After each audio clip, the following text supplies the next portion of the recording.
या 18व्या वर्धापन दिनाच्या निमित्ताने आपण फक्त एक शपथ घेऊया की जे जे काही शक्य असेल ते मी या महाराष्ट्रासाठी करीन.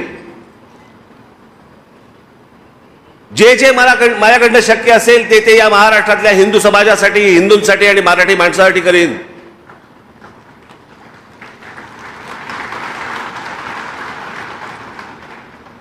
हे आत्ताच चाललेलं राजकारण हे आळवावरचं पाणी आहे. यात हाताला काही लागणार नाही. आपल्याला महाराष्ट्र घडवायचा आहे. जो महाराष्ट्र पूर्वी होता तसा महाराष्ट्र आपल्याला उभा करायचा आहे. जातीपातींशिवाय उभा करायचा आहे.